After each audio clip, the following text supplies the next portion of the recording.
Om Namo Bhagavate Vasudevaya. Om Namo Bhagavate Vasudevaya. Om Namo Bhagavate Vasudevaya. Om Ajnanatimirandasya Jnananjanashalakaya Chakshurunmilitam Yena Tasmai Shri Gurave Namaha. Namo Om Vishnupadaya Krishnapeshtaya Bhutale Srimate Bhaktivedanta Swamini Namine.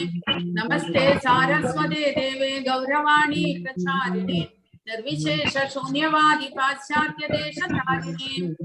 जय श्री कृष्ण चैतन्य प्रभु नित्यानंद श्री अद्वैत गदाधर श्रीवासादि गौर भक्त वृंद.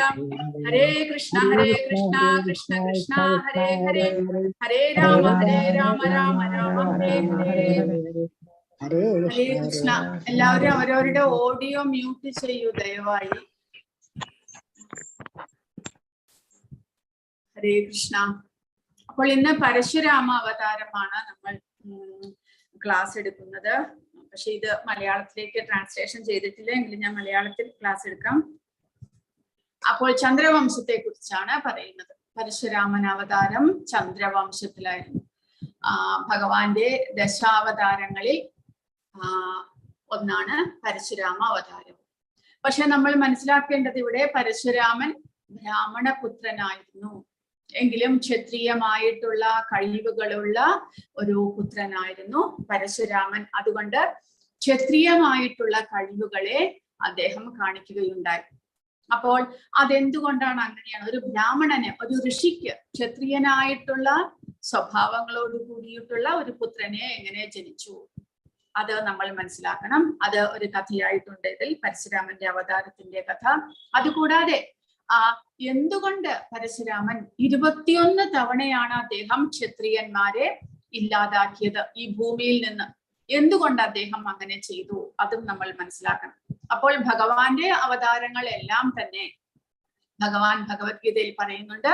അതായത് അധർമ്മത്തെ ഇല്ലാതാക്കാനും ധർമ്മത്തെ പുനഃസ്ഥാപിക്കാനും വേണ്ടിയിട്ടാണ് അദ്ദേഹം ഓരോ യുഗം തോറും അവതരിക്കുന്നത് എന്ന് ഭഗവാൻ പറയുന്നുണ്ട്.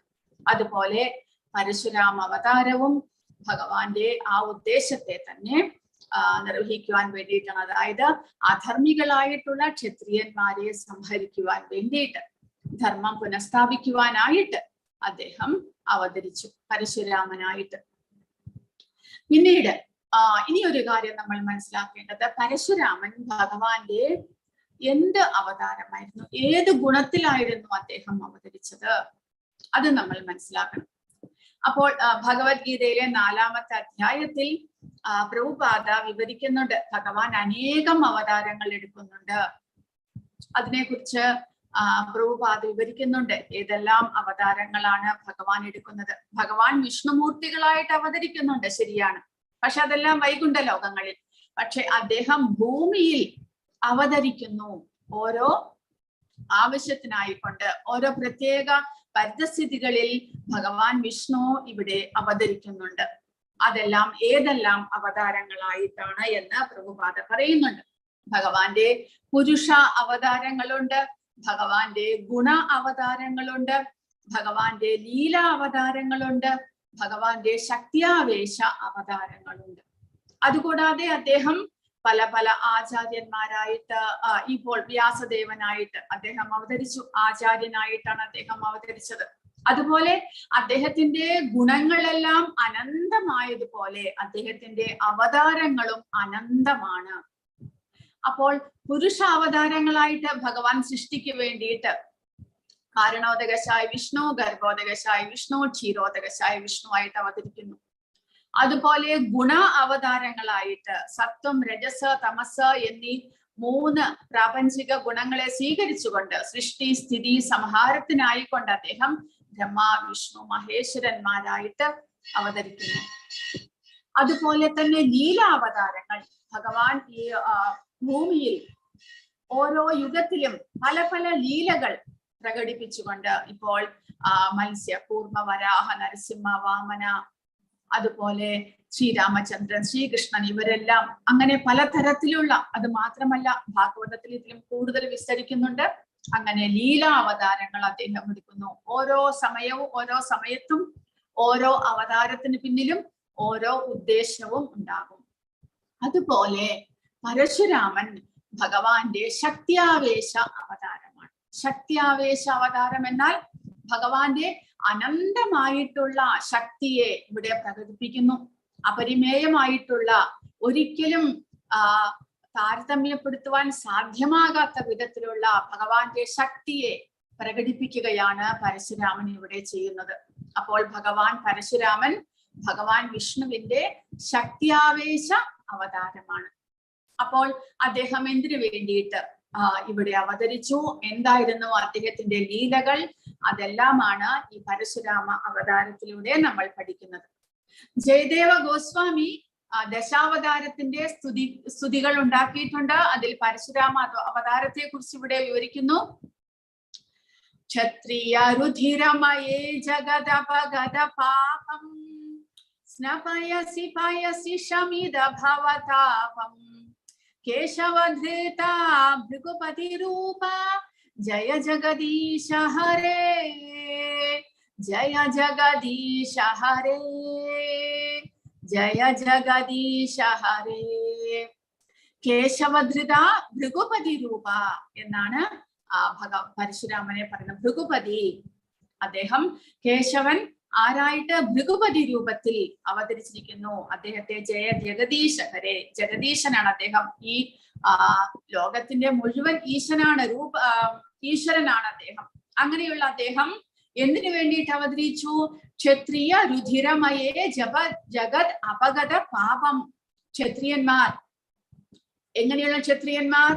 പാപം കൊണ്ട് ഇവിടെ ഈ ഭൂമിയെ അവർ പാപം കൊണ്ട് നിറച്ചു കഴിഞ്ഞപ്പോൾ അദ്ദേഹം എന്ത് ചെയ്യുന്നു? അദ്ദേഹം പരശുരാമ അവതാരം എടുത്തുകൊണ്ട് അവരുടെ രക്തത്തെ ഈ ഭൂമിയിൽ ഒരു നദിയാക്കി മാറ്റി. അവരുടെ രക്തം കൊണ്ട്, ആ ക്ഷത്രിയരുടെ രക്തം കൊണ്ട് കുരുക്ഷേത്രത്തിൽ അദ്ദേഹം ഭൂമിയെ ഈ ക്ഷത്രിയരുടെ രക്തം കൊണ്ട് ഒരു കുളിപ്പിച്ചു, ഒരു നദിയാക്കി മാറ്റി എന്നാണ് പറയുന്നത്. സ്നപയസി പയസി ശമിത ഭവതാപം. അങ്ങനെ പാപങ്ങൾ ചെയ്തിട്ടുള്ള, അതായത് പാപങ്ങൾ ചെയ്ത് പാപങ്ങളുടെ ഒരു കൂമ്പാരമാക്കി മാറ്റി അവർ ഈ ക്ഷത്രിയർ അവരുടെ ജീവിതത്തെ. അങ്ങനെയുള്ള ക്ഷത്രിയരെ അദ്ദേഹം വധിച്ചുകൊണ്ട് ഈ ഭൂമിയിൽ നിന്ന് പാപത്തെ ആകമാനം അദ്ദേഹം ഇല്ലാതാക്കി. അങ്ങനെയുള്ള ജഗദീശൻ ഭഗവാൻ തന്നെയാണ് സ്വയം ഭൃഗുപതിയായിട്ട് അവതരിച്ച് ഇങ്ങനെയുള്ള ഒരു കാര്യത്തെ സാധിച്ചത് എന്ന് ജയദേവ ഗോസ്വാമി പറയും. അപ്പോൾ ഭഗവാൻ പരശുരാമൻ ചന്ദ്രവംശത്തിലാണ് ജനിക്കുന്നത്. ഡൈനാസ്റ്റി ഓഫ് ഐല എന്ന് പറഞ്ഞാൽ ചന്ദ്രവംശത്തിന്റെ കഥയാണിത്. ചന്ദ്രവംശത്തിൽ ചന്ദ്രന്റെ മകനായിരുന്നു ബുധൻ. ബുധന്റെ മകനാണ് പുരൂരവൻ, അല്ലെങ്കിൽ ഐല എന്ന് പറയുന്ന പുരൂരവൻ. അദ്ദേഹം ബുധൻ ഇള എന്ന് പറയുന്ന ഒരു സ്ത്രീയെ വിവാഹം കഴിക്കുന്ന രാജകുമാരിയെ. ആ ഇള എന്നുള്ള സ്ത്രീയിൽ അദ്ദേഹത്തിന് പുരൂരവൻ അല്ലെങ്കിൽ ഐല എന്ന പേരുള്ള ഒരു മകൻ ഉണ്ടാകും. ആ പുരൂരവൻ അപ്സരസായിട്ടുള്ള ഉർവശിയെ വിവാഹം കഴിക്കുന്നു. അങ്ങനെ അവരിൽ നിന്ന് ആയു, ശ്രുതായു, ശതായു, രായ, ജയ, വിജയ എന്നിങ്ങനെ 6 മക്കൾ ഉണ്ടാകുന്നു. ശ്രുതായുവിന്റെ മകൻ വസുമാൻ, ശതായുവിന്റെ മകൻ ശ്രുതജന്യ, ശ്രുതഞ്ജയ, രയ ഏക, ജയ അമിത, പിന്നെ വിജയ ഭീമ. പിന്നീട് വിജയന്റെ മക്കളെ കുറിച്ച് മാത്രമാണ് പറയുന്നത്. വിജയന്റെ മകൻ ഭീമൻ, ഭീമന്റെ മകൻ കാഞ്ചന, പിന്നീട് ഹോത്രക, ജന്നു. ജന്നു എന്നുള്ള മകൻ എന്ത് ചെയ്യുന്നു എന്ന് പറഞ്ഞാൽ ജാഹ്നവിയെ അല്ലെങ്കിൽ ഗംഗാ നദിയെ മുഴുവനായിട്ട് വിഴുങ്ങുന്നു, കുടിക്കുന്നു മുഴുവൻ ഗംഗാ നദിയെയും. അതുകൊണ്ട് ഗംഗാ നദിക്ക് ജാഹ്നവി എന്നുള്ള പേര് ഉണ്ടായിരിക്കും. പിന്നീട് പുരു, ബാലക, അജക. അജകന്റെ മകനാണ് കുശൻ. കുശന്റെ മകൻ കുശാംബു, തനയ, വസു, കുശനാഭ. കുശാംബുവിന്റെ മകനാണ് ഗാധി. ആ ഗാധിയിൽ നിന്നാണ് നമ്മൾ പരശുരാമന്റെ അവതാരത്തെ കുറിച്ച് പഠിക്കാൻ പോകുന്നത്. അപ്പോൾ ചന്ദ്രന്റെ മകൻ, ചന്ദ്രദേവന്റെ മകൻ ബുധൻ. ബുധന്റെ മകൻ പുരൂരവൻ അല്ലെങ്കിൽ അയില. പുരൂരവന്റെ മകൻ ഇവിടെ നമ്മൾ കണ്ടു വിജയൻ. വിജയന്റെ വംശത്തിൽ നിന്ന് പിന്നീട് ഗാധി എന്നുള്ള ഒരു രാജാവ് ഉണ്ടാകുന്നു. ഖാദി എന്നുള്ള രാജാവിന് സത്യവതി എന്നുള്ള ഒരു മകൾ ഉണ്ടാകുന്നു. ഈ സത്യവതിയെ വിവാഹം കഴിക്കാനായിട്ട് ഋചീക മുനി, ഒരു മഹർഷിയാണ് അദ്ദേഹം, ഋചീകൻ. ആ ഋചീക മഹർഷി ഖാദി എന്നുള്ള രാജാവിന്റെ അടുക്കൽ പോകുന്നു. അദ്ദേഹത്തിന്റെ മകളായിട്ടുള്ള സത്യവതിയെ വിവാഹം കഴിക്കണമെന്ന് ആഗ്രഹം പറയുന്നു. അപ്പോൾ സത്യവതി ഒരു ക്ഷത്രിയനായിട്ടുള്ള രാജാവിന്റെ മകളാണ്. ഋചീകനാണെങ്കിൽ വെറും ഒരു സന്യാസി മുനിയാണ്. അപ്പോൾ ആ സന്യാസിക്ക് അല്ലെങ്കിൽ മുനിക്ക് തന്റെ മകളെ വിവാഹം കഴിച്ചു കൊടുക്കാനായിട്ട് ഗാധിക്ക് താല്പര്യമുണ്ടായില്ല. എങ്കിലും അദ്ദേഹം ഒരു ഋഷിയാണ്. തന്റെ പക്കൽ തന്റെ മകളെ വിവാഹത്തിന് അഭ്യർത്ഥിച്ചു കൊണ്ട് വന്നതുകൊണ്ട് ഗാന്ധി എന്ത് പറയുന്നു? മുഴുവനായിട്ടും തിരസ്കരിക്കുന്നില്ല, അദ്ദേഹത്തെ അപമാനിക്കുന്നൊന്നുമില്ല. പക്ഷെ ഒരു കണ്ടീഷൻ വെക്കുന്നു. എന്താണത്? സ്ത്രീധനം. അതായത് അങ്ങോട്ട് ഗാന്ധിക്ക് തന്റെ മകളെ വിവാഹം കഴിച്ച് തരണമെന്നുണ്ടെങ്കിൽ സ്ത്രീധനമായിട്ട് 1000 കുതിരകളെ കൊണ്ടുവന്ന് കൊടുക്കണം എന്ന് ഋചീക മുനിയോട് ഗാന്ധി പറയുന്നു. എങ്ങനെയുള്ള കുതിരകൾ? ചന്ദ്രന്റെ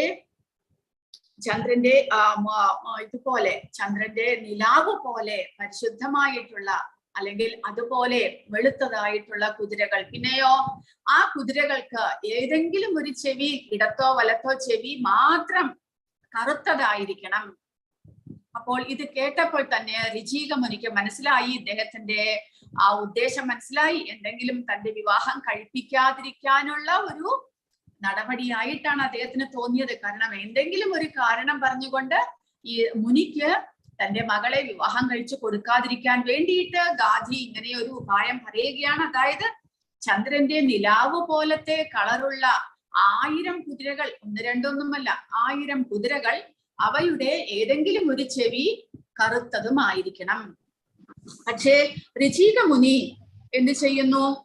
ഋചീക മുനി അതിൽ നിന്ന് നിരാശനൊന്നും ആകുന്നില്ല. അദ്ദേഹം നേരെ എവിടേക്ക് പോകുന്നു?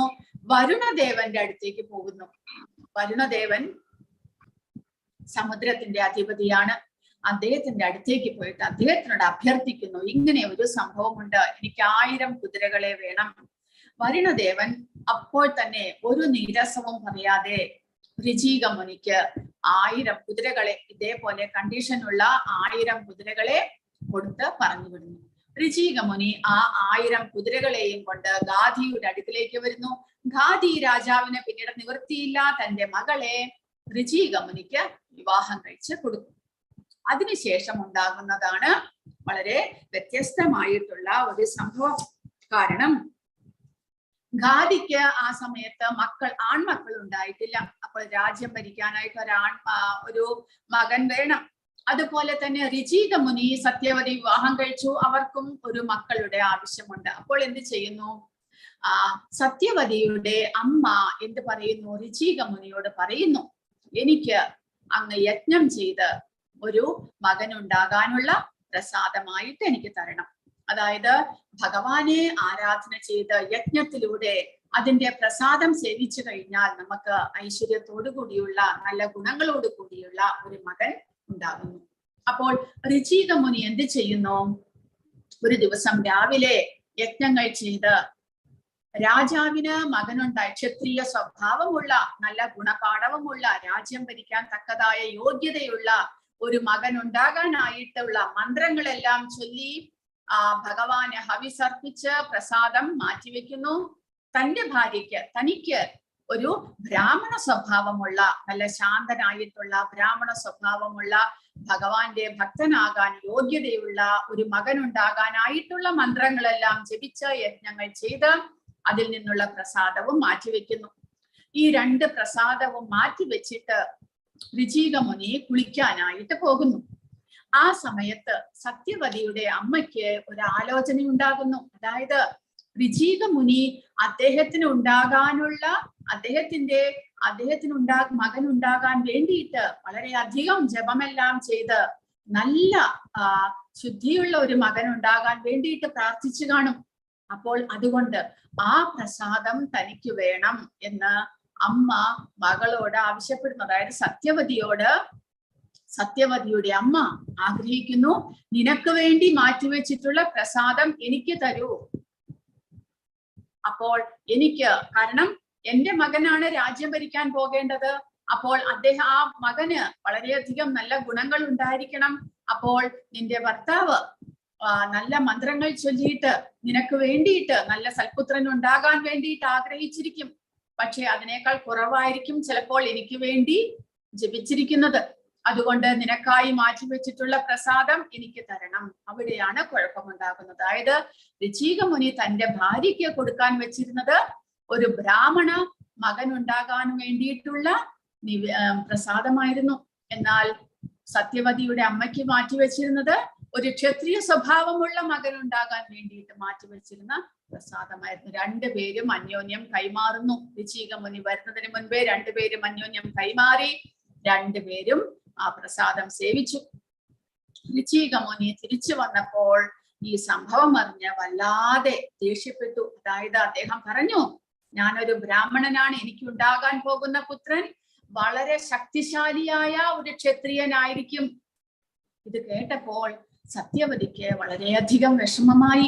കാരണം അവർക്ക് അത് താങ്ങാനുള്ള കരുത്തില്ല. കാരണം രാജ്യം ഭരിക്കാൻ പോകുന്ന രാജകുമാരനായിരിക്കണം ക്ഷത്രിയ സ്വഭാവമുള്ളത്. പക്ഷെ രാജകുമാരൻ ഒരു തപസ്വിയോ ബ്രാഹ്മണനോ ആയിട്ട് ജനിച്ചു കഴിഞ്ഞാൽ ആ രാജ്യത്തിന്റെ അവസ്ഥ എന്താണ്? അപ്പോൾ പക്ഷേ തങ്ങളുടെ മകൻ ഒരു ക്ഷത്രിയ സ്വഭാവിയായിട്ട് വളർന്നു വന്നാൽ അപ്പോൾ അത് ആ വർണ്ണാശ്രമ സമ്പ്രദായത്തിന് വളരെയധികം ദോഷം വരുന്ന വിധത്തിലായിരിക്കും. അപ്പോൾ സത്യവതി തന്റെ ഭർത്താവിനോട് പ്രാർത്ഥിച്ചു, അത് വേണ്ട, എനിക്ക് ഒരു ബ്രാഹ്മണ സ്വഭാവമുള്ള മകൻ മാത്രം മതി എന്ന് പ്രാർത്ഥിക്കുന്നു. അപ്പൊ ഋചീകമുനി പറഞ്ഞു, ശരി, അങ്ങനെയാണെങ്കിൽ നിന്റെ പൗത്രൻ ഇതേപോലെ ശക്തിശാലിയായിട്ടുള്ള ഒരു ക്ഷത്രിയ സ്വഭാവിയായിട്ട് വളർന്നു വരും. അങ്ങനെ സത്യവതിയുടെ ഋചീകമുനിയുടെയും മകനായിട്ട് ജമദഗ്നി എന്നുള്ള ഒരു കുമാരൻ ഉണ്ടാകുന്നു. അദ്ദേഹം വളരെ വലിയൊരു തപസ്വിയായിട്ട് മാറുന്നു. അദ്ദേഹം രേണുക എന്നുള്ള ഒരു സ്ത്രീയെ വിവാഹം കഴിക്കുന്നു. അവരുടെ മകനായിട്ട് ആ ക്ഷത്രിയ വീര്യത്തോടു കൂടിയുള്ള രാമൻ അല്ലെങ്കിൽ പരശുരാമൻ ജനിക്കുന്നു. അതുപോലെ സത്യവതിയുടെ അമ്മയ്ക്ക് ഘാതിക്ക് ഉണ്ടാകുന്ന മകനാണ് വിശ്വാമിത്രൻ. നമുക്കറിയാം, വിശ്വാമിത്രൻ രാജാവായിട്ട് മാറിയെങ്കിലും അദ്ദേഹം പിന്നീട് വളരെ വലിയ ഒരു തപസ്വിയായിട്ട് അദ്ദേഹം മാറുകയുണ്ടായി. കാരണം ഈ പ്രസാദം അന്യോന്യം മാറ്റിയത് കൊണ്ട്. അങ്ങനെ സത്യവതിയുടെ സഹോദരനാണ് വിശ്വാമിത്രൻ, സത്യവതിയുടെ പൗത്രനാണ് പരശുരാമൻ. അങ്ങനെ രണ്ടു മക്കൾ ഉണ്ടാകുകയാണ് ചെയ്യുന്നത്. അപ്പോൾ ജമദഗ്നിയുടെയും രേണുകയുടെയും കഥയാണ് ഇനിയും പറയാൻ പോകുന്നത്. അതുപോലെ തന്നെ എങ്ങനെ പരശുരാമൻ ഈ ഭൂമിയിൽ നിന്ന് 21 തവണ ക്ഷത്രിയന്മാരെ ഉന്മൂലനം ചെയ്തു എന്നുള്ള കാര്യവും ഇനി നമ്മൾ മനസ്സിലാക്കാൻ പോകുകയാണ്. അപ്പോൾ 9ാമത്തെ സ്കന്ധത്തിലെ ഭാഗവതത്തിലെ 9ാമത്തെ സ്കന്ധത്തിൽ 15ാമത്തെ അധ്യായത്തിലെ 14ാമത്തെ ശ്ലോകമാണ് പറയുന്നത്. യമാഹുർവാസുദേവാംശം ഹൈഹയാനാം കുലാന്തകം ത്രിഹി സപ്ത കൃത്വോയ ഇമാം ചക്രേ നിക്ഷത്രിയാം മഹീം. അപ്പോൾ ആചാര്യന്മാർ പറയുന്നു, അതായത് പരശുരാമൻ ഭഗവാൻ വാസുദേവന്റെ അവതാരമാണ് എന്ന്. അതുകൂടാതെ അദ്ദേഹം ഹൈഹയ ഡൈനാസ്റ്റിയിലെ കാർത്തവീര്യാർജുനനെ വധിക്കുകയും അവരെ മാത്രമല്ല പിന്നെയോ ഈ ഭൂമിയിൽ നിന്ന് 21 തവണ ക്ഷത്രിയന്മാരെ അദ്ദേഹം ഉന്മൂലനം ചെയ്യുകയും ചെയ്തു. അങ്ങനെയുള്ള പരശുരാമന് ഭഗവാൻ ശിവന്റെ കയ്യിൽ നിന്ന് ഒരു മഴു ലഭിക്കുന്നു. ആ മഴു ഉപയോഗിച്ചുകൊണ്ടാണ് അദ്ദേഹം ക്ഷത്രിയന്മാരെ എല്ലാവരെയും ഉന്മൂലനം ചെയ്യുന്നത്. അതുകൂടാതെ മഴു മാത്രമല്ല, അദ്ദേഹം അമ്പും വില്ലും എല്ലാം ഉപയോഗിക്കാൻ വളരെയധികം വിദഗ്ധനായിരുന്നു. അദ്ദേഹം തന്നെയാണ് ഭീഷ്മ പിതാമഹന്റെ ആചാര്യനും ഗുരുവും. ഭീഷ്മ പിതാമഹൻ തന്റെ അസ്ത്രവിദ്യയും മറ്റുള്ള വിദ്യകളെല്ലാം അഭ്യസിച്ചത് ഈ പരശുരാമനിൽ നിന്നാണ്. അങ്ങനെ പരശുരാമനെ കുറിച്ചുള്ള കഥയാണ് ഇനി പറയാൻ പോകുന്നത്. അപ്പോൾ എന്തുകൊണ്ട് അദ്ദേഹം ഈ ഭൂമിയിൽ നിന്ന് ക്ഷത്രിയന്മാരെ ഉന്മൂലനം ചെയ്തു? അതിന് കാർത്തവീര്യാർജുനനാണ് തുടക്കം കുറിക്കുന്നത്. കാർത്തവീര്യാർജുനൻ ആ സമയത്തെ രാജാവായിരുന്നു. അദ്ദേഹം ഹൈഹയ എന്നുള്ള ഡൈനാസ്റ്റിയിലെ രാജാവായിരുന്നു അദ്ദേഹം.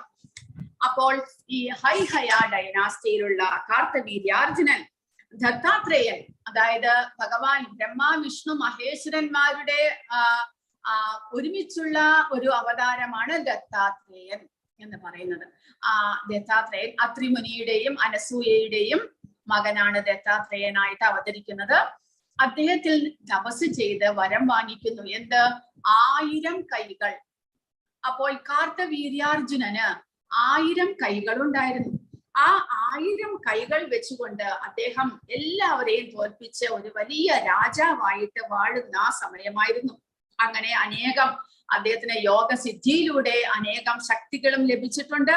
അങ്ങനെ അദ്ദേഹം ഈ ഭൂമി മുഴുവനും, ഈ യൂണിവേഴ്സ് മുഴുവനും തന്റെ ശക്തി കൊണ്ട് എല്ലാവരെയും തോൽപ്പിച്ചുകൊണ്ട്, ആരും തന്നെ തോൽപ്പിക്കാൻ ആരുമില്ലാത്ത വിധത്തിൽ അദ്ദേഹം സഞ്ചരിക്കുന്ന സമയമായിരുന്നു. അദ്ദേഹം രാവണനെയും കൂടെ തോൽപ്പിച്ചിട്ടുണ്ട്. അതും ഒരു കഥ പറയുന്നുണ്ട് ഇവിടെ. കാരണം ഒരു ദിവസം കാർത്തവീര്യാർജുനൻ ഒരു തടാകത്തിൽ അനേകം സ്ത്രീകളോടൊപ്പം ഉല്ലസിക്കുകയായിരുന്നു. അദ്ദേഹം എന്ത് ചെയ്തു? തന്റെ 1000 കൈകളും കൊണ്ട് ആ നദിയുടെ ഒഴുക്കിനെ തടഞ്ഞു. അപ്പോൾ നദി ഒരു ദിക്കിലേക്ക് ഒഴുകുന്നത് നിർത്തിയിട്ട് മറുദിക്കിലേക്ക് ആ നദിയുടെ ഒഴുക്കുണ്ടായി. ആ സമയത്ത് രാവണൻ തന്റെ സൈന്യത്തോടൊപ്പം ആ മറുകരയിൽ തമ്പടിച്ചിരിക്കുകയായിരുന്നു. രാവണന്റെ ദിഗ്വിജയം. രാവണൻ എല്ലാ രാജ്യങ്ങളിലും സഞ്ചരിച്ച് എല്ലാ രാജാക്കന്മാരെയും തോൽപ്പിച്ചുകൊണ്ട് ഇരിക്കുന്ന, അങ്ങനെ യുദ്ധത്തിനായിക്കൊണ്ട് പടയിറങ്ങിയിരിക്കുന്ന സമയമായിരുന്നു. ദിഗ്വിജയത്തിന് ഇറങ്ങിയിരിക്കുന്ന സമയത്ത് രാവണന്റെ ആ സൈന്യത്തിന്റെ തമ്പ് മുഴുവനും ഈ നദിയിലെ വെള്ളം മൂലം മുങ്ങിപ്പോയി. രാവണന് ദേഷ്യം വരുന്നു. രാവണൻ കാർത്തവീര്യാർജുനൻ കുളിക്കുന്ന എന്തുകൊണ്ട് ഇങ്ങനെ സംഭവിക്കുന്നു, നദിയിൽ നിന്ന് വെള്ളം എന്തുകൊണ്ട് വെള്ളപ്പൊക്കം ഉണ്ടായെന്ന് രാവണൻ അന്വേഷിച്ചുകൊണ്ട് വരുമ്പോഴാണ് കാർത്തവീര്യാർജുനൻ തന്റെ 1000 കൈകളും കൊണ്ട് ആ നദിയിലെ വെള്ളത്തെ തടഞ്ഞു നിർത്തിയിരിക്കുന്നത് കണ്ടത്. അനേകം സ്ത്രീകളുമുണ്ട്. രാവണൻ ആ സ്ത്രീകളുടെ മുന്നിൽ വെച്ച് കാർത്തവീര്യാർജുനനെ വളരെയധികം അപമാനിച്ചു. പക്ഷേ കാർത്തവീര്യാർജുനൻ എന്ത് ചെയ്തു? ഒരു മനുഷ്യൻ ഒരു കുരങ്ങനെ എങ്ങനെ കെട്ടിയിടുന്നുവോ അതുപോലെ തന്റെ കൈകൾ കൊണ്ട് വളരെ നിസ്സാരമായിട്ട് ആ രാവണനെ കെട്ടിയിട്ട് ഇവിടെ കാണാം. വലിച്ചുകൊണ്ട് പോയി അദ്ദേഹം. അത്രമാത്രം ശക്തിമാനായിരുന്നു കാർത്തവീര്യാർജുനൻ.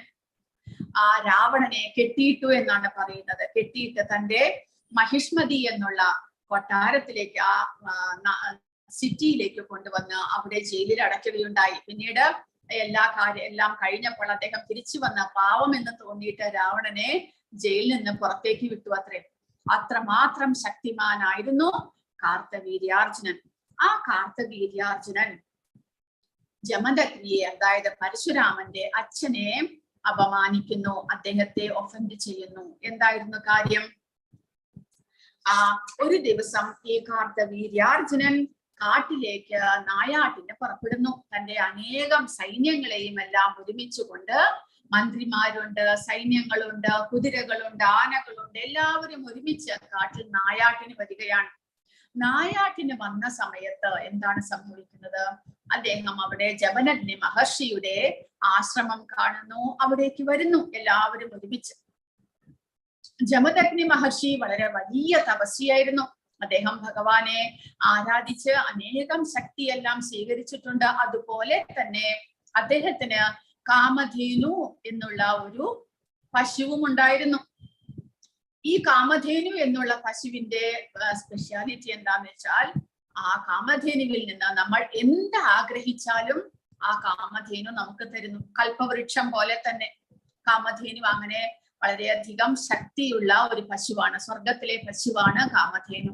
ഭഗവാന്റെ സുരഭി പശുക്കളെ പോലെ തന്നെ, അവയെയും കാമധേനു എന്ന് വിളിക്കുന്നു. സുരഭി പശുക്കളെ പോലെ തന്നെ ശക്തിയുള്ള പശുവാണ് കാമധേനു.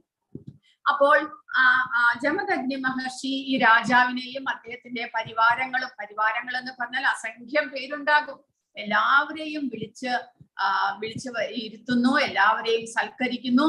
കാമധേനുവിൽ നിന്ന് കിട്ടിയ അനേകം വിഭവങ്ങളോടുകൂടി ആ ജമദഗ്നി മഹർഷി രാജാവിനെയും പരിവാരങ്ങളെയും സൽക്കരിക്കുന്നു. വളരെ വിഭവ സമൃദ്ധമായിട്ടുള്ള സദ്യ തന്നെ ഋഷി ആ രാജാവിനും പരിവാരങ്ങൾക്കും കൊടുക്കുന്നു. ഇത് കണ്ടിട്ട് കാർത്തവീര്യാർജുനന് വളരെയധികം അത്ഭുതമായി. അതുകൂടാതെ അസൂയ. കാരണം ഒരു ഋഷിക്ക് എന്തിനു വേണ്ടിയിട്ടാണ് ഈ ഒരു ഇത്രയും ശക്തിയുള്ള പശുവിന്റെ കാര്യം?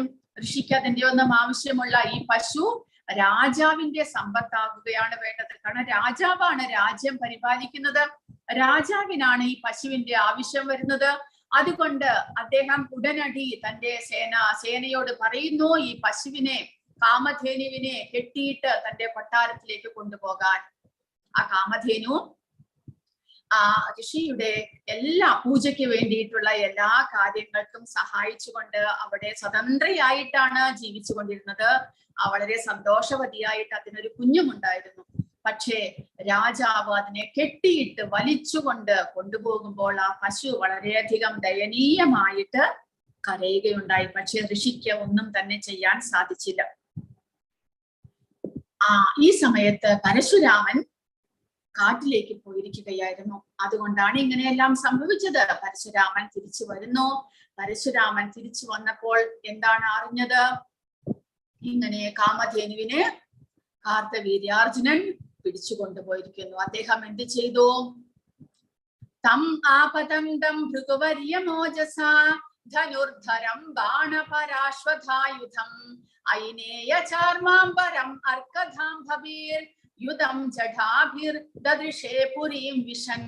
അപ്പോൾ കാർത്തവീര്യാർജുനൻ തന്റെ സൈന്യത്തോടൊപ്പം ഈ കാമധേനുവിനെയും വഹിച്ചുകൊണ്ട് കൊട്ടാരത്തിലേക്ക് പോകുകയാണ്. പരശുരാമൻ തന്റെ മഴുവും അമ്പും വില്ലുകളും പടച്ചട്ടയും എല്ലാം അണിഞ്ഞുകൊണ്ട് പുറകെ ഓടി എന്നാണ് പറയുന്നത്. കാർത്തവീര്യാർജുനന്റെ പുറകെ പാഞ്ഞു. കാർത്തവീര്യാർജുനൻ തന്റെ കൊട്ടാരത്തിലേക്ക്, തന്റെ തലസ്ഥാനത്തേക്ക് കടക്കുമ്പോൾ കാണുന്നത് എന്താണ്? പുറകെ വരുന്ന പരശുരാമനെ. ആ പരശുരാമനോ കയ്യിൽ മഴുവുണ്ട്, ഭഗവാനിൽ നിന്ന് ലഭിച്ചിട്ടുള്ള മഴു, പിന്നെ അമ്പും വില്ലുകളുമുണ്ട്. ഇതെല്ലാം പിന്നെ ഒരു മാനിന്റെ തോലാണ് ഉടുത്തിരിക്കുന്നത്. തന്റെ ജട കെട്ടിവെച്ചിരിക്കുന്നു. അങ്ങനെയുള്ള പരശുരാമനെ കാർത്തവീര്യാർജുനൻ കാണുകയുണ്ടായി. കണ്ടിട്ട് കാർത്തവീര്യാർജുനന് വളരെയധികം ഭയമുണ്ടായി എന്നാണ് പറയുന്നത്. അതുകൊണ്ട് അദ്ദേഹം എന്ത് ചെയ്യുന്നു?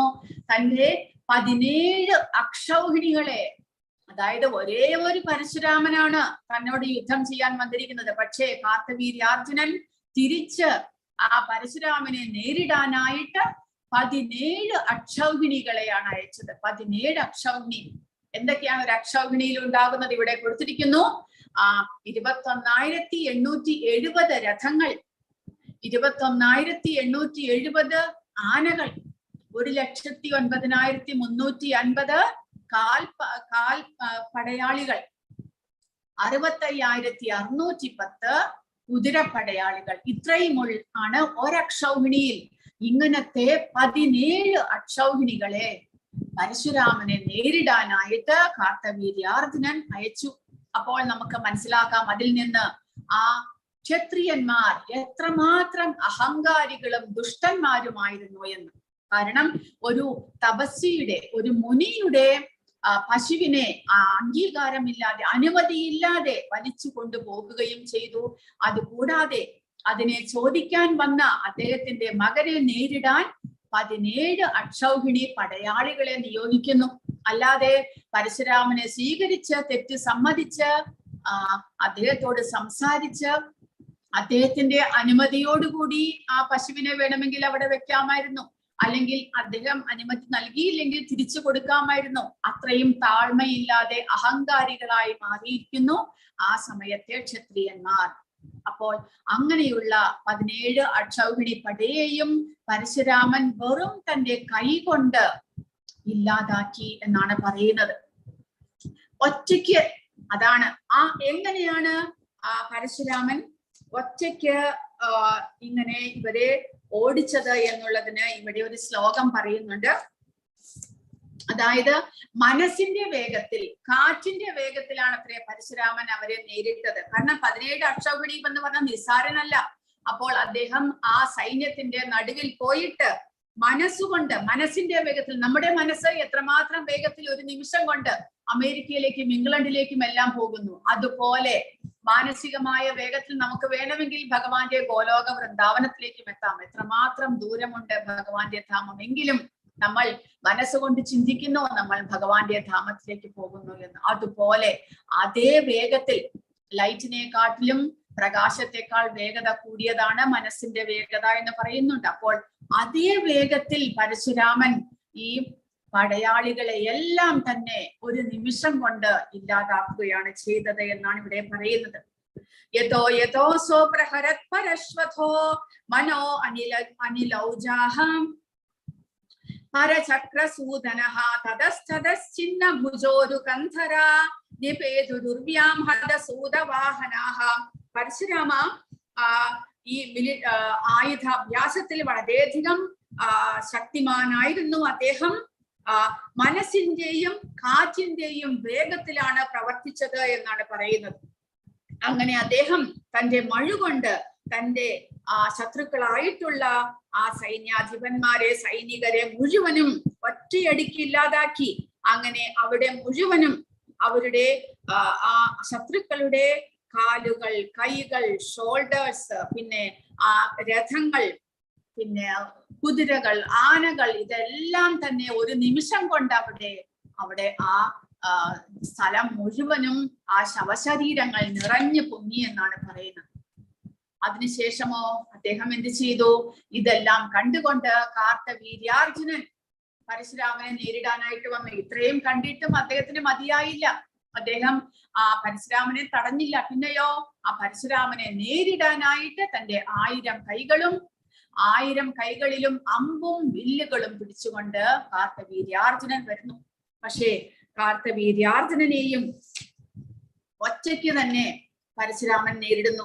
കാർത്തവീര്യാർജുനൻ തന്റെ 1000 കൈകൾ കൊണ്ട് എന്ത് ചെയ്യുന്നു? 1000 കൈകളിലും അമ്പ് പിടിച്ചുകൊണ്ട് ഒറ്റയടിക്ക് 1000 അമ്പുകളാണ് പരശുരാമനേക്ക് വിടുന്നത്. പക്ഷെ പരശുരാമൻ എന്ത് ചെയ്യുന്നു? തന്റെ 2 കൈകൾ കൊണ്ട് എന്ത് ചെയ്യുന്നു? ആ 1000 അമ്പുകളെയും എതിരിടാനുള്ള അമ്പുകളെ അയക്കുന്നു. ഒറ്റയടിക്ക് ആ അമ്പുകളെ എല്ലാം ഇല്ലാതാക്കുന്നു. അത് കണ്ടപ്പോൾ കാർത്തവീര്യാർജുനൻ തന്റെ കൈകൾ കൊണ്ട് അനേകം മരങ്ങളും മലകളും എല്ലാം പൊക്കിക്കൊണ്ടുവന്ന് പരശുരാമനെ നേരിടുന്നു. പരശുരാമൻ തന്റെ മഴു കൊണ്ട് കാർത്തവീര്യാർജുനന്റെ എല്ലാ കൈകളും കണ്ടിച്ചു കളയുന്നു. അങ്ങനെ അവിടെ 1000 കൈകളുടെ ഒരു കൂമ്പാരമായി. അതിനുശേഷം അദ്ദേഹം തന്റെ മഴു കൊണ്ട് കാർത്തവീര്യാർജുനന്റെ തലയും അറുക്കുകയാണ് ചെയ്യുന്നത്. ഇതെല്ലാം കണ്ടുകൊണ്ട് കാർത്തവീര്യാർജുനന് എത്ര മക്കൾ ഉണ്ടായിരുന്നു എന്നറിയാമോ? 10000 മക്കൾ. അപ്പോൾ അദ്ദേഹത്തിന്റെ 10000 മക്കളും തന്റെ അച്ഛൻ വധിക്കപ്പെടുന്നത് കണ്ട് പേടിച്ച് അവിടെ നിന്ന് ഓടി. അവർക്ക് പരശുരാമനെ നേരിടാനുള്ള ധൈര്യമുണ്ടായില്ല. അവർ അവിടെ നിന്ന് പേടിച്ച് ഓടുകയാണ് ചെയ്തത്.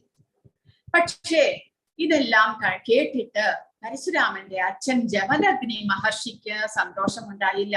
പരശുരാമൻ തിരിച്ച് തന്റെ ആശ്രമത്തിലേക്ക് വന്ന് ജമദഗ്നി മഹർഷിയോട് പറയുന്നു, ഇങ്ങനെയെല്ലാം സംഭവിച്ചു. അദ്ദേഹം പറയുന്നു, നീ ചെയ്തത് പാപമാണ്.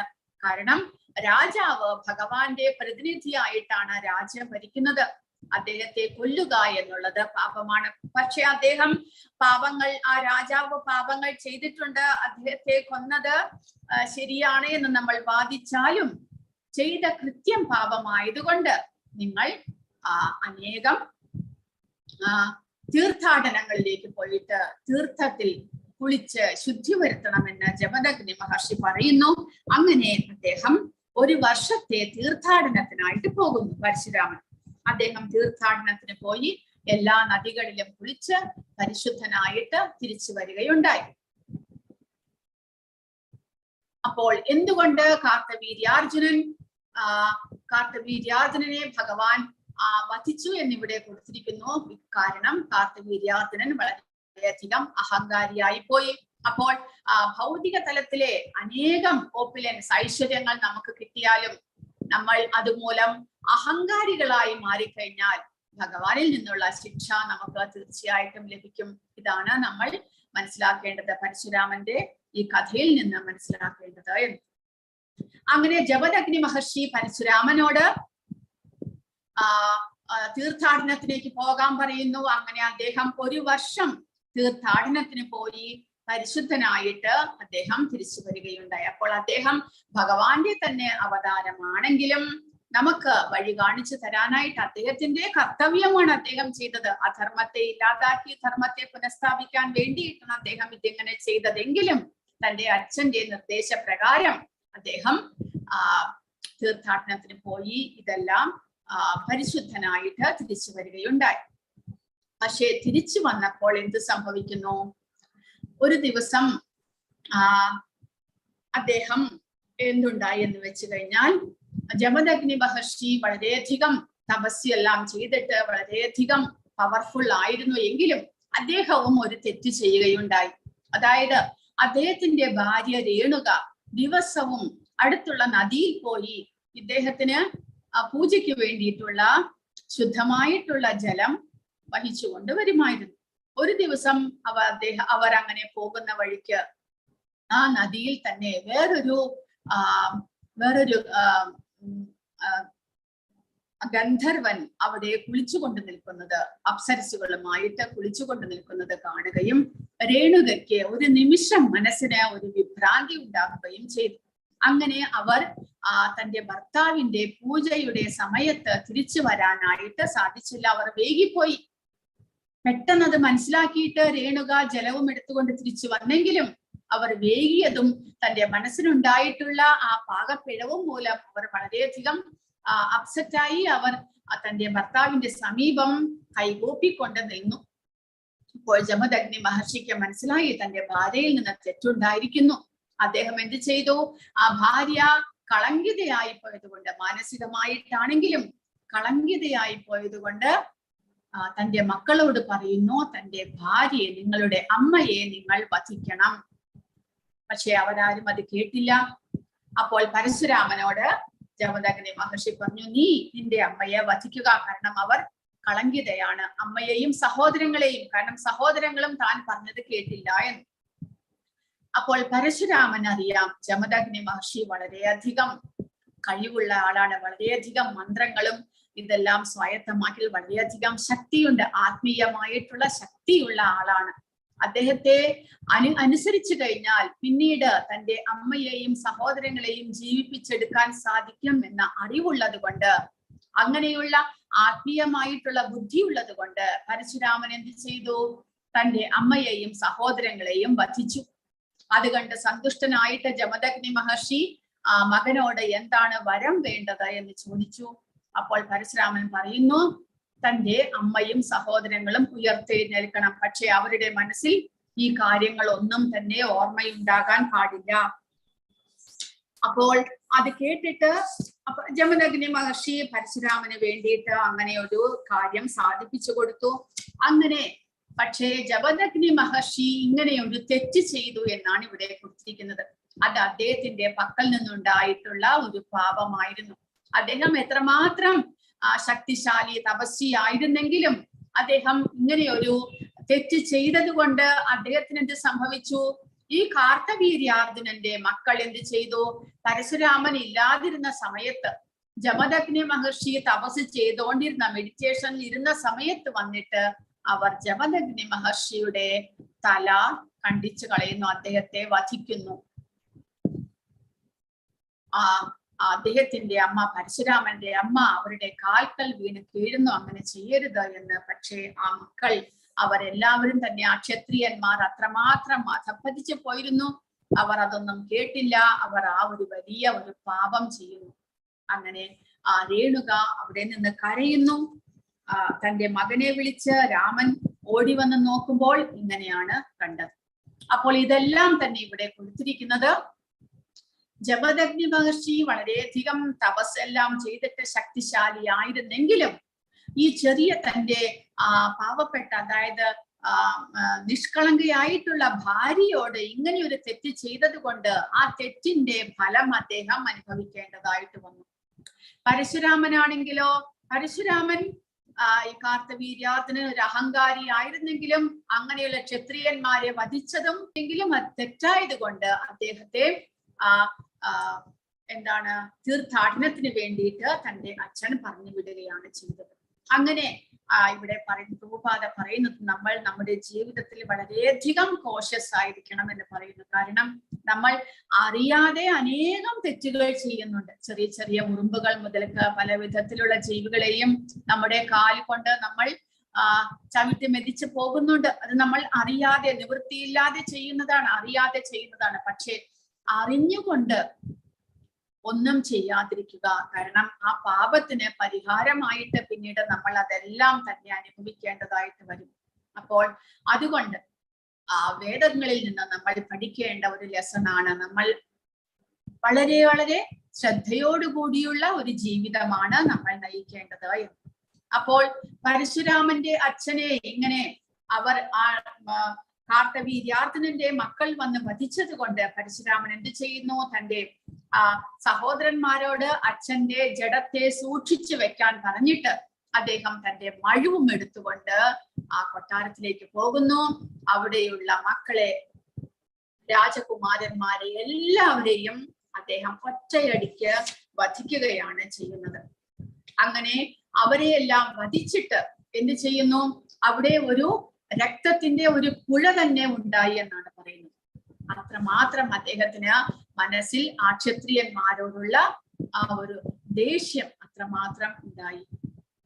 അപ്പോൾ പ്രഭുപാദ കൊടുത്തിരിക്കുന്നു, പ്രകൃതിയുടെ നിയമപ്രകാരം പരശുരാമനാകട്ടെ അല്ലെങ്കിൽ ആരെങ്കിലും ആകട്ടെ, ഗവൺമെന്റ് നമ്മളെ ഭരിക്കുന്ന ആ രാജവംശങ്ങൾ അല്ലെങ്കിൽ ആ ഗവൺമെന്റ് അവരുടെ നിലയനുസരിച്ച് അവരുടെ കർത്തവ്യം അനുസരിച്ച് പ്രവർത്തിച്ചില്ലെങ്കിൽ ആ സമയത്ത് ബ്രാഹ്മണന്മാർ ഭഗവാന് പകരമായിട്ട് ഇങ്ങനെ രാജവംശത്തെ അവരുടെ പാപങ്ങളിൽ നിന്ന് അവർക്ക് ശിക്ഷ നൽകുമായിരുന്നു.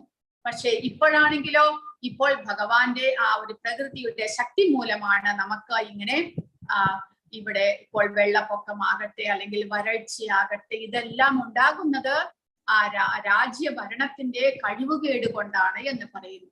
രാജ്യത്ത് എപ്പോൾ അരാജകത്വം വർദ്ധിച്ചു വരുന്നുവോ അതുമൂലം പ്രകൃതിയുടെ ശിക്ഷയായിട്ടാണ് ഇങ്ങനെയെല്ലാം വരുന്നത് എന്ന്. മുൻകാലങ്ങളിൽ ഈ രാജാക്കന്മാരെ ശരിയായിട്ടുള്ള വഴിയിലേക്ക് നയിക്കുവാനായിട്ട് തക്കതായിട്ടുള്ള അറിവുള്ള ആചാര്യന്മാർ, ഗുരുക്കന്മാർ, ബ്രാഹ്മണന്മാർ ഉണ്ടായിരുന്നു. അവർ ഈ രാജാക്കന്മാരെ ഉപദേശിക്കുകയും അവരുടെ ഉപദേശം കേൾക്കാത്തവരെ ശിക്ഷിക്കാനുമുള്ള ശക്തി ബ്രാഹ്മണന്മാർക്കുണ്ടായിരുന്നു. പക്ഷെ ഇപ്പോൾ അതിനുള്ള കലികാലത്ത് അങ്ങനെയുള്ള ശക്തിമത്തായിട്ടുള്ള ബ്രാഹ്മണന്മാർ ഇല്ലാത്തത് മൂലം പ്രകൃതി തന്നെ സ്വയം ഈ അങ്ങനെയുള്ള രാജ്യത്ത് പല വിധത്തിലുള്ള ക്ലേശങ്ങളും കൊടുക്കുകയാണ് ചെയ്യുന്നത്. കാരണം ഭഗവാന്റെ നിർദ്ദേശപ്രകാരമുള്ള ഒരു രാജ്യഭരണമാണ് നടക്കുന്നത് എന്നുണ്ടെങ്കിൽ അവിടെ എപ്പോഴും ക്ഷേമം മാത്രമേ ഉണ്ടാകുകയുള്ളൂ. നേരെ മറിച്ചാണെങ്കിലോ ഇതേപോലെ പ്രകൃതിയുടെ ശിക്ഷ നമ്മൾ അനുഭവിക്കേണ്ടതായിട്ട് വരും എന്നാണ് പറയുന്നത്. അപ്പോൾ വർണ്ണാശ്രമത്തിന് അനുസരിച്ച് മനുഷ്യൻ ആ ഭഗവാനെ കേന്ദ്രീകരിച്ചു കൊണ്ടുള്ള ധർമ്മത്തിന് അനുസൃതമായിട്ടുള്ള ഒരു ജീവിതം നമ്മൾ നയിക്കാതിരിക്കുന്നിടത്തോളം കാലം പ്രകൃതിയുടെ ശിക്ഷകളെല്ലാം തന്നെ നമ്മൾ അനുഭവിക്കേണ്ടതായിട്ട് വരുന്ന പല വിധത്തിലും നമ്മൾ ക്ലേശങ്ങൾ അനുഭവിക്കുന്നുണ്ട്. അങ്ങനെ പരശുരാമൻ 21 തവണ, ഒരു തവണയോ 2 തവണയോ ഒന്നുമല്ല, 21 തവണ ഈ ക്ഷത്രിയന്മാരെ വധിച്ച്, അതായത് എങ്ങനെയുള്ള ക്ഷത്രിയന്മാരെ? ആസുര സ്വഭാവമുള്ള, ഭഗവാന്റെ നിർദ്ദേശങ്ങൾ അനുസരിക്കാത്ത അഹംഭാവികളും അസൂയാലുക്കളുമായ ക്ഷത്രിയന്മാരെ അതവർ ഭൂമിക്ക് ഭാരമായിട്ട് വരുന്നു. അതുകൊണ്ട് അവരെ നിഗ്രഹിച്ച് ഭൂമിയുടെ ഭാരം കുറയ്ക്കുകയുണ്ടായി. അങ്ങനെ 21 തവണ അദ്ദേഹം ഈ ഭൂമി മുഴുവനും സഞ്ചരിച്ച് അദ്ദേഹം ഇങ്ങനെ അവരെ ഇല്ലാതാക്കി എന്നാണ് പറയുന്നത്. അങ്ങനെ സമന്ത പഞ്ചക എന്നുള്ള ഒരു ലേക്ക് തന്നെ ഉണ്ടായത്, തടാകം തന്നെ, അതായത് ക്ഷത്രിയന്മാരുടെ രക്തം മൂലം അങ്ങനെയുള്ള ഒരു തടാകം തന്നെ ഉണ്ടായി എന്നാണ് ഇവിടെ ഭാഗവതത്തിൽ പറഞ്ഞിരിക്കുന്നത്. അതിനുശേഷം അദ്ദേഹം തിരിച്ചു വരുന്നു. അങ്ങനെ അദ്ദേഹം തിരിച്ചു വന്നിട്ട് തന്റെ അച്ഛനെ പുനരുജ്ജീവിപ്പിക്കുകയും ചെയ്യുകയുണ്ടായി. അങ്ങനെ ഈ പരശുരാമൻ ഇവിടെ കൊടുത്തിരിക്കുന്നത് ഭഗവാന്റെ തന്നെ അവതാരമായിട്ട് നമുക്ക് അങ്ങനെ മനസ്സിലാക്കാം, കാണാം. അദ്ദേഹം ആ പാപികൾക്കെല്ലാം തക്കതായിട്ടുള്ള ശിക്ഷകൾ അദ്ദേഹം കൊടുക്കുകയുണ്ടായി. അപ്പോൾ ഇവിടെ കൊടുത്തിരിക്കുന്നത് നമ്മളും ശ്രദ്ധിച്ചില്ലെങ്കിൽ നമ്മളുടെ അനേക ജന്മങ്ങളിലെ പാപകർമ്മങ്ങൾ നമ്മുടെ അക്കൗണ്ടിലുണ്ട്. പക്ഷെ അതെല്ലാം തന്നെ കൃഷ്ണാവബോധത്തിലൂടെ ഹരേ കൃഷ്ണ മഹാമന്ത്രം ജപിച്ച് നമുക്ക് നീക്കാൻ സാധിക്കും. പക്ഷേ ആ സമയത്ത് പരശുരാമൻ ആ ക്ഷത്രിയന്മാരുടെ പാപങ്ങളെ ഇങ്ങനെ അവരെ വധിച്ച് അവരുടെ പാപകർമ്മങ്ങളെ ഇല്ലാതാക്കി. പക്ഷെ നമുക്ക് നമ്മുടെ പാപകർമ്മങ്ങളെ ഹരേ കൃഷ്ണ മഹാമന്ത്രം ജപിച്ചുകൊണ്ട് നമുക്ക് ഇല്ലാതാക്കാൻ സാധിക്കും എന്നാണ് പറയുന്നത്. അങ്ങനെ പരശുരാമൻ തിരിച്ചു വന്നിട്ട് ആ ജമദഗ്നി മഹർഷിയെ ഭഗവാനെ ഒരു വലിയ യജ്ഞവും ഭഗവാന്റെ ആരാധനകളും ചെയ്ത് ഭഗവാൻ കൃഷ്ണനോട് പ്രാർത്ഥിച്ചുകൊണ്ട് ആ ജമദഗ്നി മഹർഷിക്ക് തിരിച്ച് ജീവൻ കൊടുക്കുകയുണ്ടായി. അങ്ങനെ ജമദഗ്നി മഹർഷി അതിനുശേഷം അദ്ദേഹത്തിന്റെ കാലയളവിന് ശേഷം അദ്ദേഹം സപ്തർഷികളിൽ ഒരാളായിട്ട് ഇപ്പോഴും അദ്ദേഹം ഉണ്ട് എന്നാണ് പറയുന്നത്. നമുക്ക് ആകാശത്ത് 7 നക്ഷത്രങ്ങളെ കാണുവാൻ സാധിക്കും. നല്ല നിലാവുള്ള രാത്രിയിൽ നമുക്ക് ആകാശത്ത് നോക്കിയാൽ ഈ സപ്തർഷികളായിട്ട് 7 നക്ഷത്രങ്ങളെ കാണുവാൻ സാധിക്കും. അതിലൊന്ന് പരശുരാമന്റെ അച്ഛനായിട്ടുള്ള ജമദഗ്നി മഹർഷിയാണ് എന്നാണ് പറയുന്നത്. കൂടാതെ പരശുരാമൻ ഇപ്പോഴും ജീവിക്കുന്നുണ്ട്. അടുത്ത മന്വന്തരം എന്ന് പറയുമ്പോൾ ഇപ്പോഴത്തെ മനുവിന്റെ കാലയളവ് കഴിയുമ്പോൾ അടുത്ത മനുവിന്റെ കാലയളവ് ആരംഭിക്കുമ്പോൾ പരശുരാമൻ എന്ത് ചെയ്യുന്നു? അദ്ദേഹം എല്ലാ ദിക്കിലും ആ വേദിക് നോളജ്, വേദങ്ങളുടെ പ്രവാചകനായിട്ട് അദ്ദേഹം വീണ്ടും പ്രത്യക്ഷപ്പെടുമെന്നാണ് പറയുന്നത്. അതിനുശേഷം അദ്ദേഹം ഈ 7 സപ്തർഷികളിൽ ഒരാളായി, അടുത്ത മന്വന്തരത്തിലെ സപ്തർഷികളിൽ ഒരാളാണ് പരശുരാമൻ. അദ്ദേഹം ഇപ്പോഴും ജീവിക്കുന്നുണ്ട്. അദ്ദേഹം മഹേന്ദ്ര പർവ്വതം എന്നുള്ള പർവ്വതത്തിൽ അദ്ദേഹം ഇപ്പോഴും വസിക്കുന്നു എന്നാണ് പറയുന്നത്. മഹേന്ദ്ര പർവ്വതം നമ്മുടെ ഇവിടുത്തെ പർവ്വതമല്ലാതെ ഈ യൂണിവേഴ്സിലെ ഏതോ ഒരു സ്വർഗലോകങ്ങളിലെ ഒരു പർവ്വതമായിട്ട്. അതുകൂടാതെ ഇവിടെ ഭാഗവതത്തിൽ പറയുന്നു, ഇങ്ങനെ നമ്മുടെ ഭൂമിയിലെ എല്ലാ ക്ഷത്രിയന്മാരെയും വധിച്ചതിന് ശേഷം അദ്ദേഹം ഈ ഭൂമിയുടെ 4 അഷ്ടദിക്കുകളെയും അദ്ദേഹം ഓരോരോ കുലത്തിൽ അവിടെ ബാക്കിയുണ്ടായിരുന്ന ജനങ്ങൾക്കായിക്കൊണ്ട് അദ്ദേഹം വീതിച്ച് നൽകുകയാണ് ഉണ്ടായത് എന്നാണ് പറയുന്നത്. അല്ലാതെ കേരളത്തെ അദ്ദേഹം ഉണ്ടാക്കിയതൊന്നും തന്നെ ഇവിടെ പറഞ്ഞിട്ടില്ല. അദ്ദേഹം ഇവിടെ പറയുന്നത് കിഴക്ക് വശത്തെ അദ്ദേഹം ഹോദ എന്ന് പറയുന്ന ഒരു സെക്ഷന് അദ്ദേഹം ഗിഫ്റ്റ് ആയിട്ട് കൊടുക്കുന്നു. സൗത്ത് സൈഡിന് തെക്ക് വശത്തെ, ഭൂമിയുടെ തെക്ക് വശത്തെ ബ്രഹ്മ എന്നുള്ള ഒരു വംശക്കാർക്ക് കൊടുക്കുന്നു. പടിഞ്ഞാറ് വശത്തെ അദ്ദേഹം അദ്വാര്യു എന്നുള്ള ഒരു വംശത്തിനായിട്ട് കൊടുക്കുന്നു. വടക്ക് വശത്തെ ഉദ്ഘാത എന്നുള്ള ഒരു വംശത്തിന് കൊടുക്കുന്നു. പിന്നെ 4 കോർണറുകൾ, നോർത്ത് ഈസ്റ്റ്, സൗത്ത് ഈസ്റ്റ്, അങ്ങനെയുള്ള 4 കോർണറുകളെ അദ്ദേഹം അവിടുത്തെ പുരോഹിതന്മാർക്കായിക്കൊണ്ട് കൊടുക്കുന്നു. കാരണം നിങ്ങൾ ഈ ഭാഗത്തെ നിങ്ങൾ ഏറ്റെടുത്തുകൊണ്ട് ഇവിടെ വംശം സ്ഥാപിച്ച, ഇവിടെ ജനപ്പെരുപ്പം ഉണ്ടാക്കി നിങ്ങൾ ഇവിടെ സമാധാനമായിട്ട് ജീവിക്കാൻ വേണ്ടിയിട്ട് അവർക്കായിക്കൊണ്ട് ആ രാജ്യത്തെ അദ്ദേഹം കൊടുക്കുകയാണ് ചെയ്തത്. പിന്നെ മധ്യഭാഗത്തെ, ഭൂമിയുടെ മധ്യഭാഗത്തെ കശ്യപ ഋഷിക്ക് കൊടുക്കുന്നു. അതിനാണ് ആര്യാവർത്തം എന്ന് പറയുന്നത്. ആ ആര്യാവർത്തമാണ് നമ്മുടെ ഭാരതം. അതായത് ഹിമാലയ പർവ്വതത്തിന് തെക്കുവശത്തുള്ള ഭാഗത്തെയാണ് ആര്യാവർത്തം എന്ന് പറയുന്നത്. ആ ആര്യാവർത്തമാണ് നമ്മുടെ ഭാരതം. അത് കശ്യപ മുനിക്കായിക്കൊണ്ട് പരശുരാമൻ കൊടുക്കുന്നു എന്നാണ് പറയുന്നത്. അല്ലാതെ ഇതിൽ പരശുരാമൻ കേരളത്തെ ഉണ്ടാക്കിയതിനെ കുറിച്ചൊന്നും തന്നെ പറയുന്നില്ല. അങ്ങനെ പരശുരാമൻ പിന്നീട് എന്ത് ചെയ്യുന്നു? അദ്ദേഹം സരസ്വതി നദിയിൽ പോയിട്ട് അവഭൃത സ്നാനം ചെയ്യുന്നു. അങ്ങനെ അദ്ദേഹം തന്റെ എല്ലാ പാപങ്ങളെയും അദ്ദേഹം കഴുകിക്കളയുകയാണ് ചെയ്തത്. പിന്നീട് പരശുരാമൻ തന്റെ അച്ഛനെ തിരിച്ചു കൊണ്ടുവന്നത് നമ്മൾ പറയുകയുണ്ടായി. അതിനുശേഷം അദ്ദേഹം മഹേന്ദ്ര പർവ്വതത്തിൽ ഇപ്പോഴും വസിക്കുന്നുണ്ട് എന്നാണ് പറയുന്നത്. അടുത്ത സിദ്ധന്മാരും ചാരണന്മാരും ഗന്ധർവന്മാരും എല്ലാം വസിക്കുന്ന ഒരു ലോകമാണത്. അവിടെയുള്ള മഹേന്ദ്ര പർവ്വതത്തിൽ അദ്ദേഹം വസിക്കുന്നു. അടുത്ത മന്വന്തരത്തിൽ അദ്ദേഹം തിരിച്ച് ഇവിടെ വേദങ്ങളുടെ പ്രചാരത്തിനായിക്കൊണ്ട് അദ്ദേഹം വരുന്നു. അദ്ദേഹം ഭൃഗു ഡൈനാസ്റ്റിയിൽ, അതായത് ഭൃഗു മഹർഷിയുടെ ഗോത്രത്തിൽ പിറന്നത് കൊണ്ടാണ് അദ്ദേഹത്തെ ഭാർഗവൻ എന്ന് വിളിക്കുന്നത്. പരശു, ഭഗവാൻ ശിവനിൽ നിന്ന് ഒരു മഴു പരശു ലഭിച്ചത് കൊണ്ട് അദ്ദേഹത്തെ പരശുരാമൻ എന്നും വിളിക്കുന്നു എന്നാണ് പറയുന്നത്. ഇനി വിശ്വാമിത്രന്റെ കഥയാണ് കൊടുത്തിരിക്കുന്നത് ഇതിൽ. പക്ഷെ വിശ്വാമിത്രന്റെ കഥ ഇവിടെ നമ്മൾ പറയുന്നില്ല. അപ്പോൾ പരശുരാമൻ ഒരു ബ്രാഹ്മണനായിട്ട് അദ്ദേഹം ഇപ്പോഴും മഹേന്ദ്ര പർവ്വതത്തിലുണ്ട്. എല്ലാ ആയുധങ്ങളെയെല്ലാം അദ്ദേഹം ഒഴിവാക്കിക്കൊണ്ട് അദ്ദേഹം ഒരു ബ്രാഹ്മണനായിട്ട് അദ്ദേഹം വസിക്കുന്നു. സിദ്ധന്മാരാലും ചാരണന്മാരാലും ഗന്ധർവന്മാരാലും ആരാധിക്കപ്പെട്ടുകൊണ്ട് അദ്ദേഹം ഇപ്പോഴും മഹേന്ദ്ര പർവ്വതത്തിലുണ്ട് എന്നാണ് പറയുന്നത്. ഹരേ കൃഷ്ണ. ഇത്രയുമാണ് പരശുരാമന്റെ കഥയായിട്ട് പറയുന്നപ്പോൾ പ്രധാനമായിട്ട് ഇതിൽ നിന്ന് നമ്മൾ മനസ്സിലാക്കേണ്ടത് നമ്മുടെ ജീവിതം നമ്മൾ എങ്ങനെ പരിശുദ്ധമാക്കി നമ്മൾ വെക്കേണ്ടതാണ് എന്ന്. കാരണം അറിയാതെ ചെയ്യുന്ന തെറ്റുകൾക്ക് പോലും നമുക്ക് ശിക്ഷ ലഭിക്കുന്ന ഈ അവസരത്തിൽ അറിഞ്ഞുകൊണ്ട് നമ്മൾ ഒന്നും തന്നെ ചെയ്യാതിരിക്കുക. കാരണം അത് നമ്മളെ വളരെയധികം ഒരു ക്ലേശങ്ങളിലേക്ക് നമ്മളെ നയിക്കുന്നു. അതുകൊണ്ട് എല്ലാ ജീവജാലങ്ങളും ഭഗവത് അംശമാണ് എന്ന് മനസ്സിലാക്കിക്കൊണ്ട് എല്ലാവരോടും കരുണയോടുകൂടി ജീവിക്കാനും ഹരേ കൃഷ്ണ മഹാമന്ത്രം ജപിച്ചുകൊണ്ട് ചെയ്തു പോയ തെറ്റുകൾക്ക് പ്രായശ്ചിത്തമായിട്ട് ഹരേ കൃഷ്ണ മഹാമന്ത്രം ജപിച്ചുകൊണ്ട് ഒരു മനസ്സും ഇന്ദ്രിയങ്ങളും എല്ലാം പരിശുദ്ധമാക്കാനായിട്ട് പരിശ്രമിച്ചുകൊണ്ട് നമ്മൾ ജീവിക്കേണ്ടതാണ്. ഹരേ കൃഷ്ണ. ആർക്കെങ്കിലും എന്തെങ്കിലും